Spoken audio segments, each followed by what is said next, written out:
Okay, welcome to a new episode of Nate's MMA Corner. I'm Nate, and if you watch my show, you're in my corner.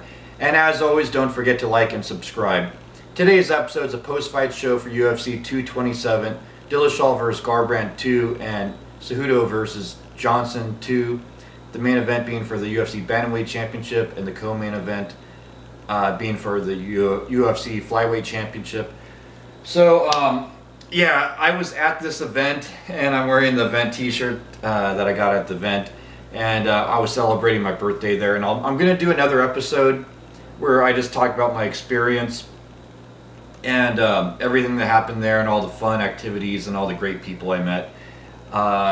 So I will, don't worry, I will get into that, but however, this is just the post-fight show, the main card, and so I'm just going to go run down the main card, who won, and my thoughts on it and whatnot, and then as far as my fan experience, I'll save that for another dedicated episode to help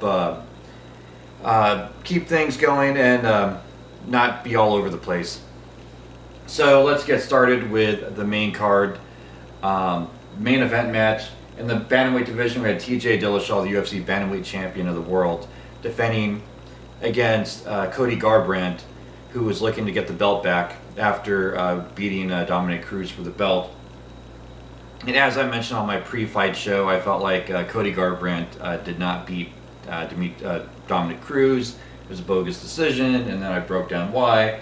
And I feel like TJ's a real true champion with the belt, as he clearly knocked out Cody to win the belt, but also when he beat Brow the first time to get the belt, obviously he cleaned house on that one. There's no ifs, ands, or buts about it. So I feel like going into this, we had a guy who legitimately had the belt versus a guy that, you know, it wasn't like his call, it was the judge's call. I think the judges got it wrong, so don't blame Cody for it. Cody's still a great guy, I'm sure, and he's a great fighter, and he's a world-class athlete. Take nothing away from Cody Garbrandt.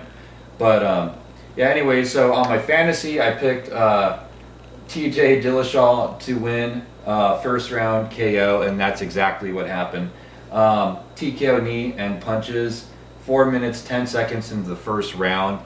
TJ Dillashaw cleaned house. He knocked out Cody Garbrandt a second time now, defending the UFC Bantamweight Championship of the world. And I can't wait to see where TJ goes next from here, and maybe rematch down the line Dominic Cruz and see how that fight goes. That'll be real fun and interesting.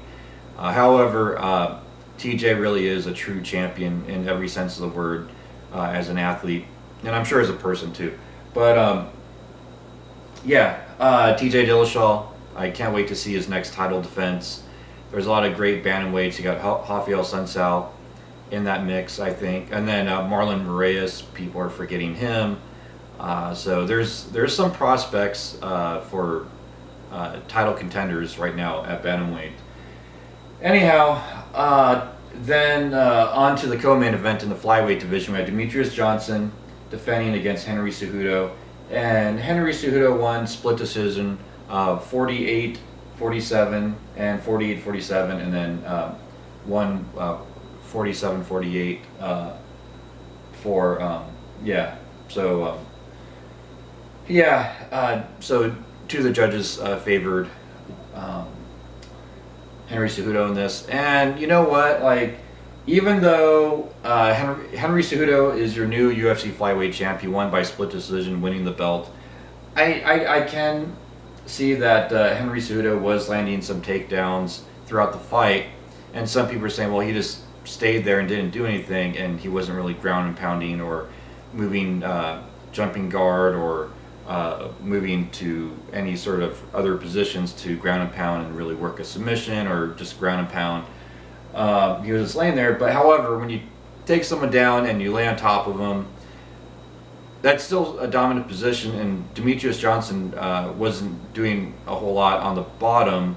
So it's one of those things. I could see why some people were upset, but in my standpoint, it looked like I was 6th row cage side, and it looked like Demetrius Johnson wasn't doing enough on the bottom, and Cejudo wasn't doing a lot on the top, but it was a dominant position, and he was doing what he could, I guess.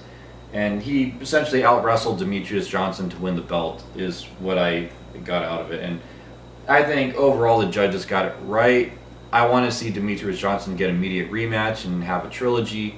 I think if Demetrius Johnson gets some good wrestling coaches from the Olympics maybe to help him out, and some Olympic medalist wrestlers to help him out, I think, not to take anything away from DJ's training camp and his training partners already. I mean, he has a great gym he trains at, but just maybe add some insanely high-level wrestlers to stuff those takedowns, which he did. He was able to get back up on his feet on some of the occasions. It wasn't like 25 minutes of him being on the ground. I think he could. This is a winnable match for him to get the belt back and win the trilogy against Henry Cejudo and move forward with his UFC championship career. So yeah, Cejudo, I think that would be the best fight for him. I think he should just.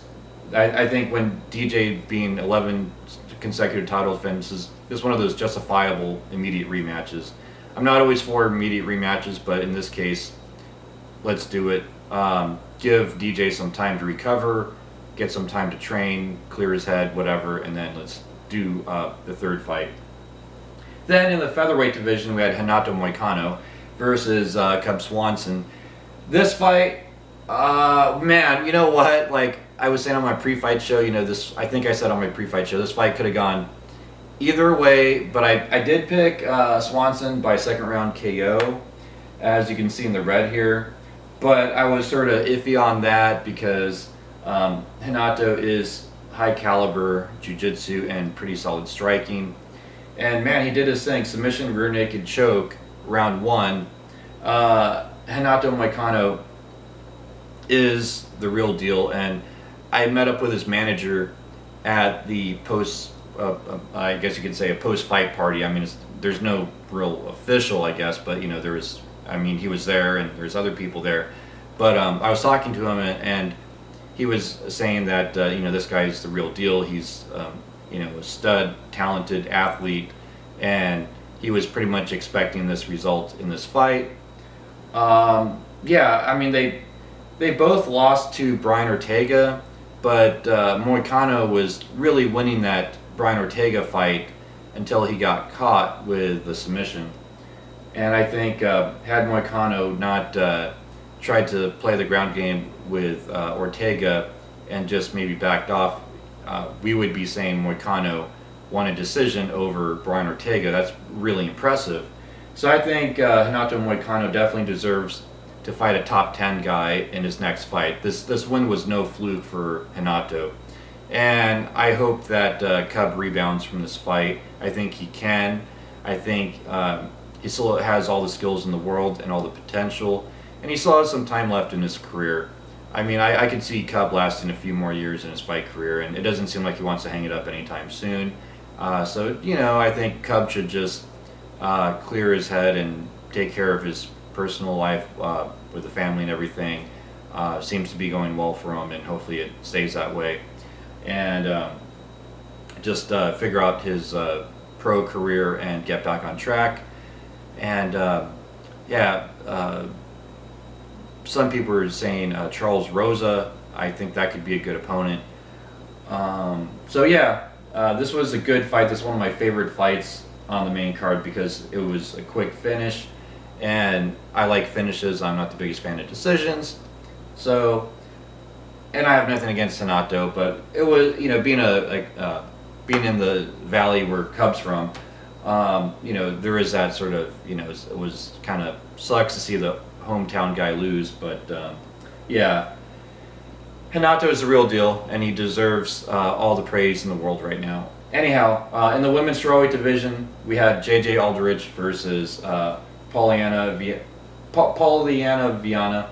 This fight, the crowd didn't seem too into, but I thought it was a good technical striking war with JJ Aldridge displayed Pat Barry and Rose Namajunas taught her well.